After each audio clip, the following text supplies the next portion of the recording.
Is your Chevy Spark key fob not working reliably? A dead battery is the most common culprit.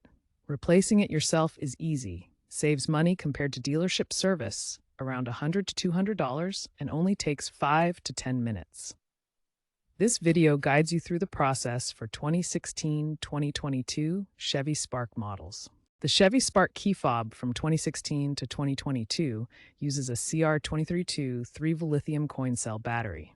This battery type is widely available and specifically designed for key fobs. The CR2032 has a diameter of 20 millimeters and thickness of 3.2 millimeters.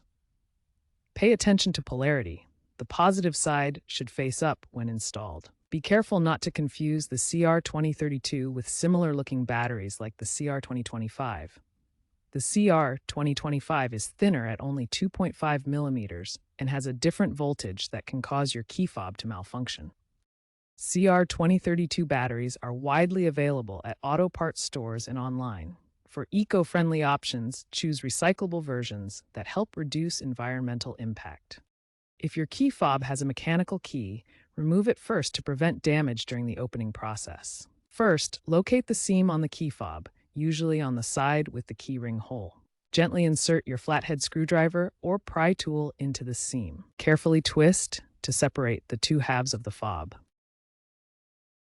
Once the fob is open, carefully remove the old CR2032 battery.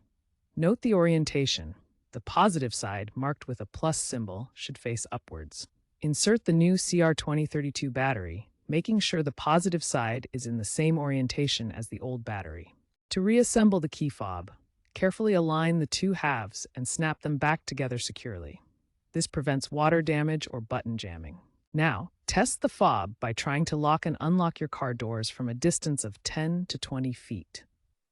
The LED light on the fob should illuminate when a button is pressed, indicating it's working properly. If the key fob doesn't work after replacing the battery, you might need to reprogram it.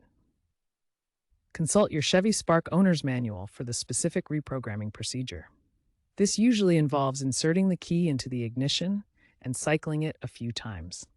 Here are some essential tips to ensure a successful key fob battery replacement. Always double-check the battery polarity to avoid malfunction. Avoid forcing the casing open, as this can cause permanent damage. Be mindful of static electricity when handling the electronics. And don't forget to recycle your old battery responsibly. Common mistakes include incorrect battery polarity, which can prevent the fob from working. Forcing the casing may crack it, requiring a full replacement. And static electricity can damage the sensitive electronics inside. Looking ahead, future trends include digital keys integrated with smartphones for convenient access. Batteries are becoming longer lasting, reducing replacement frequency. And wireless charging options may eliminate the need for physical battery changes altogether. For now, DIY battery replacement remains a cost-effective solution that you can do at home.